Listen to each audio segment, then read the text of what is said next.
Peut-on s'opposer à l'ouverture d'une enquête pour disparition inquiétante? En principe, on ne peut pas s'opposer, si on est un tiers, à l'ouverture d'une enquête pour disparition inquiétante d'une personne, a fortiori si cette disparition se révélera par la suite être vraiment inquiétante du fait de ses caractéristiques propres ou des circonstances très vite qualifiées d'exceptionnelles, ou encore s'il s'agit d'une personne majeure protégée ou d'une personne mineure.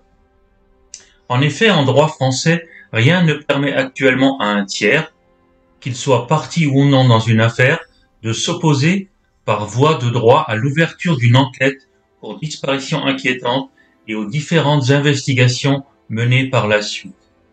Les arguments, même fondés selon lui, qu'il mettrait en avant, les raisons détaillées qu'il invoquerait pour ce faire, se verraient automatiquement et obligatoirement balayés par les dispositions du droit français. Il serait invariablement fondé être non recevable et même contraire aux dispositions de la loi et de ses effets, le tout faisant l'objet d'une ordonnance dûment motivée et étayée.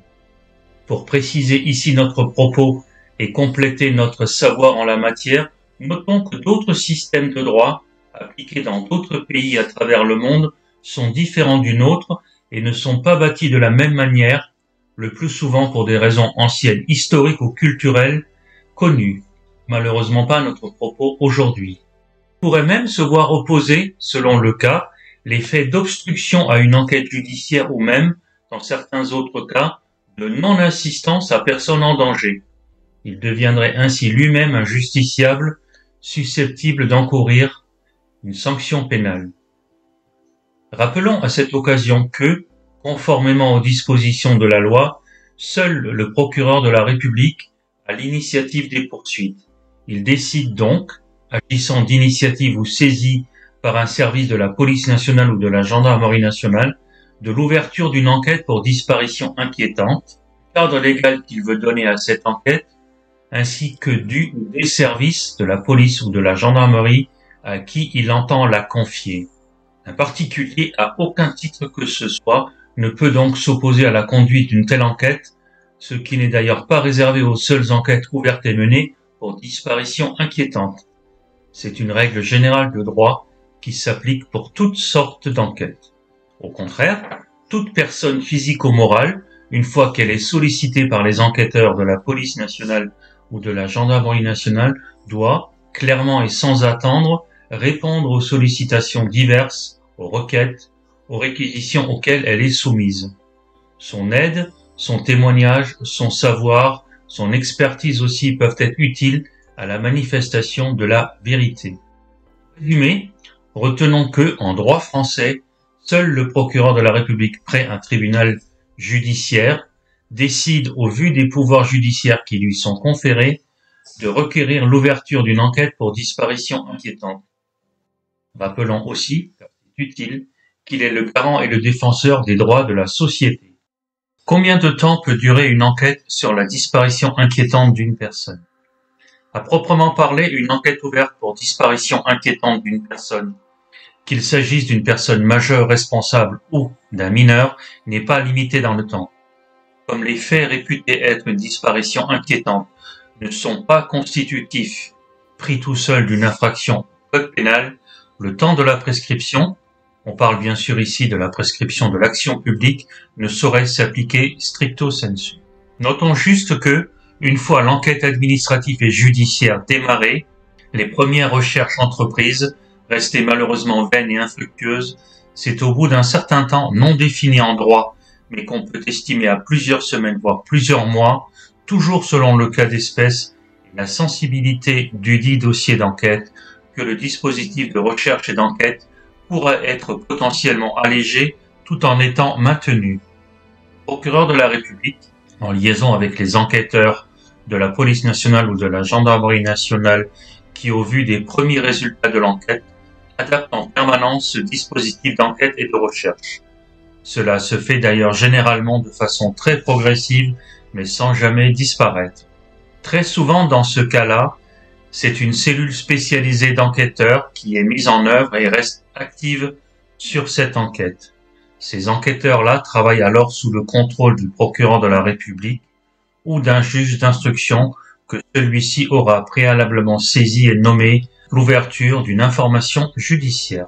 De par le passé, certaines enquêtes importantes pour disparitions inquiétantes, enquêtes toujours très médiatisées, ont été suivies pendant plusieurs années sur le plan judiciaire par une cellule d'enquête discrète, armée par des personnels spécialisés d'enquête. De par le passé aussi, il est apparu, dans le cadre de ces enquêtes, de nouveaux éléments significatifs ou de rebondissements importants susceptibles d'aider à la manifestation de la vérité, le dispositif d'enquête et de recherche pouvant à nouveau alors être réactivé et très rapidement monter en puissance. Des actes d'enquête sont établis régulièrement sous une forme juridique imposée et contrainte pour ne pas être un jour invalidés en droit. Souvent d'ailleurs, ces actes d'enquête sont établis de façon très chronologique, sans cependant que cet aspect soit obligatoire, et ils constituent ainsi au fil du temps la trame de l'enquête, toute son ossature en fait. Leur nature, leur nombre ou leur spécificité ne sont pas limitées par le code de procédure pénale ou le code pénal. En conclusion, disons donc que le temps qui passe n'est pas un ennemi pour le procureur de la République ou les enquêteurs de la police nationale ou de la gendarmerie nationale qui enquêtent sur ces affaires de disparition inquiétantes. Le temps, lui, peut même travailler pour eux, les recherches pouvant être menées longtemps, partout, avec des moyens de plus en plus modernes et efficaces. Y a-t-il une vraie différence entre la disparition inquiétante d'un mineur et celle d'une personne majeure responsable? Littéralement, on pourrait répondre des deux façons par oui et par non. Oui, parce qu'un mineur de 18 ans n'a pas la possibilité de disparaître à sa guise, d'initiative et sans donner de nouvelles. Dès sa naissance et jusqu'à l'acquisition de sa majorité, ou dans de très rares cas de son émancipation dûment validée par l'autorité judiciaire, il est placé par la loi, le code civil notamment, sous l'autorité parentale ou dans certains cas sous la tutelle d'un éducateur ou d'un tuteur de l'action sociale à l'enfance, ASE. Lui aussi parce que la disparition signalée d'un mineur revêt toujours des caractéristiques qui sont présumées inquiétantes pour lui-même, pour son intégrité physique, santé mentale, ce qui n'est pas automatique et de droit pour une personne majeure responsable. Le caractère inquiétant de sa disparition est donc ainsi considéré comme présumé pour tout mineur disparu, ce qui le différencie nettement et fondamentalement du majeur responsable. Oui enfin parce que les autorités judiciaires et partant, les enquêteurs des services de la police nationale et de la gendarmerie nationale n'ont pas la possibilité de rechercher d'office leur seule initiative sans en aviser l'autorité judiciaire compétente toute personne majeure responsable qui aurait brusquement choisi de s'éloigner de ses proches ou de ses connaissances et de ne plus donner de nouvelles. Non, parce que le signalement aux autorités de toute personne majeure responsable comme ayant pu disparaître et ce de façon clairement inquiétante donnera aussi lieu à l'ouverture sans délai d'une enquête judiciaire menée par le parquet territorialement compétent. Dans ce cas-là, c'est l'état de majorité qui devient un facteur secondaire, les éléments réputés inquiétants prenant clairement le pas.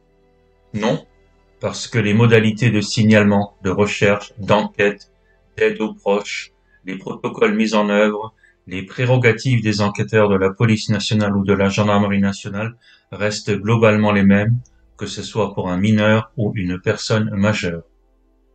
Dans les deux cas étudiés, des moyens strictement identiques en personnel déployé et en matériel mis en œuvre seront utilisés jusqu'à la découverte effective de la personne recherchée ou d'une piste menant à sa probable découverte. Son âge ici est un facteur secondaire, les éléments réputés inquiétants prenant là aussi clairement le pas. Non enfin parce qu'une personne majeure responsable dispose de son libre arbitre.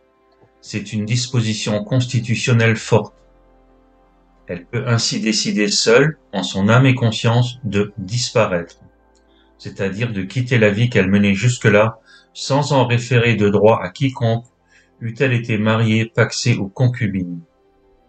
Les seules limites raisonnables actuellement reconnues et admises par le droit semblent être les engagements qu'elle a pris ou contractés auparavant et qui peuvent restreindre cette faculté qui lui est offerte. Pour l'illustrer, ce sera notamment le cas d'un parent élevant seul un enfant ou d'un parent à qui la garde d'un enfant a été confiée par décision judiciaire. C'est aussi, à titre anecdotique, de personnes placées sous curatelle par décision judiciaire ou administrative, celui de toute personne placée sous la main de la justice ou encore celui d'un militaire de carrière.